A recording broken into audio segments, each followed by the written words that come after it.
Patriots and Dolphins. Another one of the most anticipated matchups here, week one. Two division rivals, a lot of history, obviously, and two quarterbacks that I have some pretty strong thoughts about. So, this is the Patriots offense, right? The second year of Mac Jones. We are still, talking about, I think people are not giving enough credit to the offensive talent that's on this team. Now, it is missing like the really high-end players for sure, but this is still a good, strong offensive line that's being paid a lot of money. It is capable receivers and tight ends, and it is Mac Jones, which, again, we'll come back to. And on the Dolphins defense, there's a lot of good players. Same thing with not a lot of huge names, but a lot of these guys are really, really talented, and they've shown over multiple years now that despite some deficiencies in certain areas and an offense that was consistently letting them down, a lot of times they can make up for it, and this team can be really good defensively, or at least pretty talented. So how do these two teams match up on this side of the ball, right? Well, for the Patriots, it does start with the run game. I always start with the run game anyway, but can they move the ball on the ground in this matchup? I don't really think so. There are a lot of teams that this team is going to be able to kind of run over. David Andrews is incredibly good. Trent Brown, fully healthy, is very, very good. Isaiah Wynn at least has strengths as a run blocker. Michael Onwenu from the guard position is pretty good in that way. And, of course, Cole Strange, first-round rookie. You don't really know what you're getting out of him at this point. But all those guys generally make up for a good offensive line, and against weaker teams in the front seven, especially as injuries pile up and stuff like that, I think this team's going to be able to run the ball. But as constructed, this is definitely not one of those teams. This Dolphins team has some really good, strong players along the defensive front. Raekwon Davis, they absolutely hit on that draft pick. Really huge guy who's a really good run defender. Christian Wilkins, that is why he's in the NFL, basically, is he's really good at that. Zach Seiler can penetrate. Overall, just a good player. They bring in Melvin Ingram and Trey Flowers, two guys who are particularly strong in that area in a lot of ways. Andrew Van Hinkle has proved to be a really good area in that spot and a really good run defender from the edge position. And then Jalen Phillips, their last year's first-round pick, you know what? He's developing in a way that as a rotational guy, I think he has it too. So this team is really strong, and while normally I think Jerome Baker and Landon Roberts are really vulnerable and are going to cost this team some games, in this specific matchup, because of the way that the Patriots kind of just put their head down and run the ball straight into a brick wall a lot of times, they're good at dealing with that. So you do have some capable run defenders into this team, and I don't think the Patriots are going to be able to run them over. Now, that's not to say that it can't have success at all, like I already outlined, with as good as the offensive line is. They're going to find some traction at times throughout this game, but it's nothing crazy. So then it comes to the passing game, right? Can Mac Jones move the ball through the air? So I've been holding my thoughts on Mac Jones one or the other because I don't want to spoil it, but I think Mac Jones is absolutely horrible. That was something I was not prepared for before I started getting into his film for this last year. But, man, he does a lot of things that really, really remind me of Mitch Trubisky, Jimmy Garoppolo, other quarterbacks that I think are absolutely terrible. He just doesn't see defenders consistently. He makes generally slow decisions with the ball. He has his moments with that. And he does keep his eyes on the field once he gets out of the pocket. Occasionally he'll make some good throws, but generally he does a lot of dangerous things, and he's lucky that he didn't have infinitely more turnovers last year. And it's actually really a credit to Bill Belichick and Josh McDaniels. I think people were talking bad about them going or throughout last year, but realistically, given what they were working with, I think they did a really good job. This team obviously loses Josh McDaniels, now the Raiders head coach, so I'm concerned about the play calling, actually, and if they're going to continue to be able to boost Mac Jones up to a level where he looks reasonable.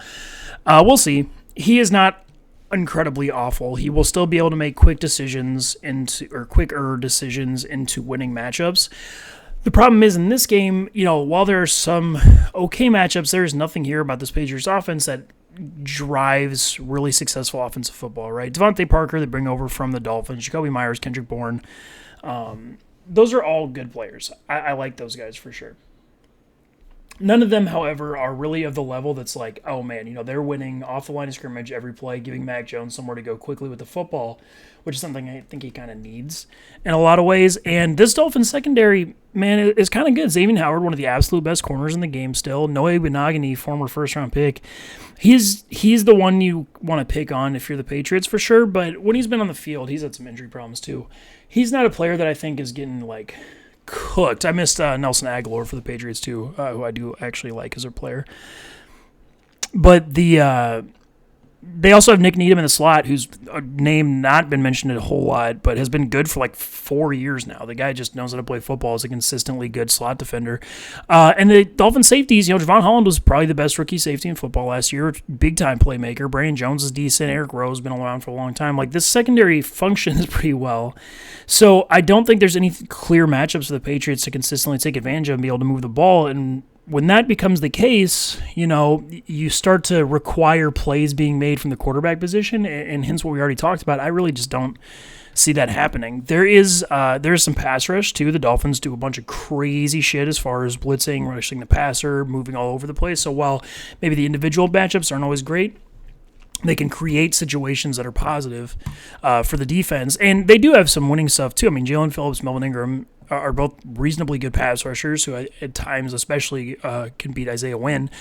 And on the interior, I should mention Emmanuel Ogbah. Emmanuel Ogbah is awesome. He can win all over the line of scrimmage. Raekwon Davis can push the pocket. Zach Seiler is a guy who gets in the backfield. The Dolphins have a good defense, or at least the basis of a good defense. So I'm worried about this Patriots offense in this game. Now, I did still get them to 17-24. I was originally a lot more negative about them, but,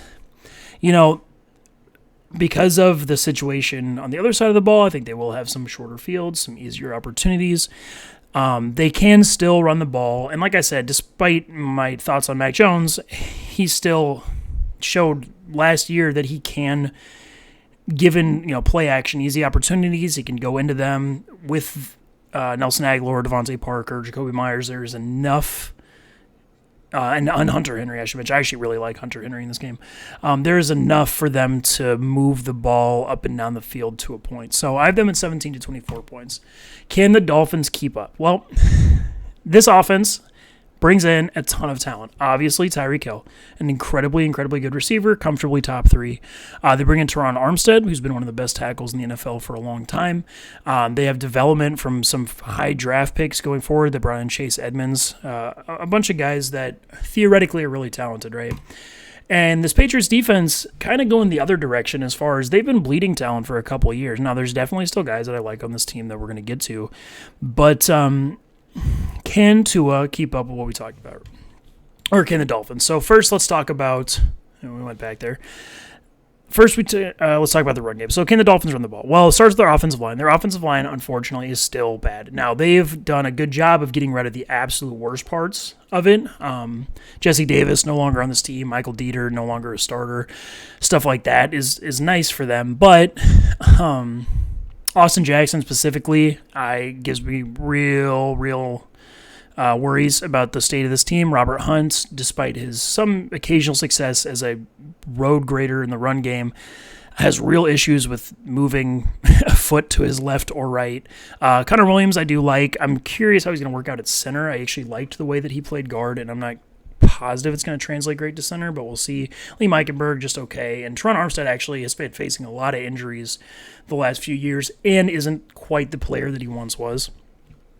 So I don't think this Dolphins team is going to be able to run the ball great because none of those guys are really positives outside, like I said. Robert Hunt can get a little bit done. Connor Williams, we'll see. He could also be good. I'm not going to write him off or anything like that. His play strength is just so low that sometimes I get worried about his ability to press guys off the middle. Now, moving to center maybe is better for that, so I'm not going to make any declarations for sure, but their tackles are kind of really bad at it. Austin Jackson is. Teron Armstead's really fast, but like I said, with the injuries he's gone through, not quite the destroyer of linebackers that he was at one point in his career. And this Patriots run defense is absolutely still a strength. Their front three there, Christian Barmore, Lawrence Guy, Devon Godshaw, even Carl Davis off the bench, all quality players against the run. Christian Barmore especially, real penetrator. Really just a really good player. And they're, at Matthew Judon, one of the best run defending edges in the league. Anthony Jennings, Dejic Wise has a lot of experience in that area. Their linebackers, again, actually really similar to the Dolphins, frankly, are vulnerable in a lot of matchups. I just don't know if that's this one. The Dolphins aren't a particularly good or smart run offense as far as the way they scheme their plays. And I do think that Adrian Phillips, if he plays linebacker, maybe plays safety, Mac Wilson, whoever it is, alongside Juwan Bentley is enough. I do like Kyle Duggar out of the secondary a lot. He helps in the run game too. So I think there's enough there for the Patriots to pretty well limit the run of the Dolphins. Now, they're not screwed, again, kind of like the other side of the ball, but not amazing. So, more importantly, can they throw the ball? Well, again, that starts with Tua. And shocker, I feel pretty similarly about Tua as I do about Mac Jones. They're bad in different ways, to be sure, but that don't mean they're not bad.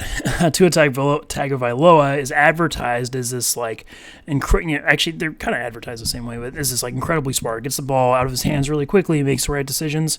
That's not the case at all in real life. He is actually very slow. He locks on his first read a lot of times. He does lack the arm strength that he's reputed to. While sometimes he does make nice touch throws, he can get... If he's looking at the side of the field to start off with, he can read it correctly. He does have trouble getting to the backside, though. There's just a lot of things I think Tua struggles with. The good news is, though, especially in the past game, he has Tyreek Hill and Jalen Waddle. Tyreek Hill, I already mentioned, is incredible. Jalen Waddle was really, really impressive as a rookie. He actually flashes a lot of things that I think the best receivers in the football do as far as just consistently being open in nearly all scenarios. Cedric Wilson, actually a reasonable third receiver, too. So there are options for this Dolphins passing game. And like I mentioned with the Dolphins defense, with the Patriots defense, the secondary especially is the place where the Patriots have been bleeding talent. This used to be a team with Stephon Gilmore and J.C. Jackson at corner, who just absolutely dominated games.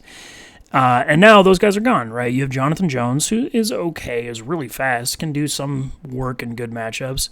You have Jalen Mills, a player who did play way better last year than I expected him to, but someone terrifies me as a starting corner in the NFL still. He was so bad for such a long time about it. He's good as a safety, I should mention. I actually like him a lot as a player there, but as a corner, not so much. Miles Bryant is a really whatever slot corner. I get why the Patriots play him. He doesn't do a whole ton wrong, but he really struggles with the athleticism to actually make plays on defense. So those guys, it's just not the same trio. And when you're talking about Tyreek Hill and Jalen Waddle and how good those guys are, despite what I think about Tua, you were talking about enough opportunity of guys open down the field that it's going to work out pretty well, at least decently throughout the course of the game. Is there a pass rush to counteract that? There is. The Patriots, similar to the Dolphins, do a lot of really smart stuff in the way they blitz guys, the way that they create matchups without the need to beat people one-on-one. But the individual talent, Christian Barmore, he is a pass rusher from the interior, but he's not amazing. Devon Godchaux, actually similar. I like both of them, but nothing great. Matthew Judon, this game I think makes a real impact because he will dumpster Austin Jackson into the backfield a lot of times. But he's still, he's not Von Miller. He's not Neil Hunter. He's not these incredibly good pass rushers. Myles Garrett, obviously, that type of guy. And I do like Josh Uche a lot too, but he's more about being the big fat tackles that play around some places in the NFL, as opposed to a guy like Teron Armstead, who I do think he can keep up with his pure speed rush. So there is some pass rush, not a ton though. There's wins, but Tua limits the offense. And overall, I actually have them at basically the exact same point range, 17-24. I think this tank game realistically comes down to a lot of turnover luck because both these quarterbacks are tremendously turnover prone in this game. And, is it going to come to fruition? Are there going to be, who drops the most interceptions, that type of thing? But overall, the Dolphins are at home. I do just think they're better or a little bit more talented, too. I do like better than Mac Jones a little bit, too. So I do think the Dolphins are going to win. It's something I feel great about. As far as betting, the number set at 46.5. Originally, I was way on the under. Like I mentioned, though, with the turnovers I think are likely in this game and with the talent there is with Tyreek Hill and Jalen Waddle and that type of thing, you could see that number get out. It is an early season game too, which generally tend to skew over. I am fine with the Dolphins money line. Like I said, I do like them to win this game, but the 3.5 number for the spread is too big in a game this random and close. I would end up taking New England side, but I don't love it. So that's the Patriots Dolphin. Really interesting matchup for sure. I'm excited for this one a lot, but not a game that I think is going to be particularly pretty.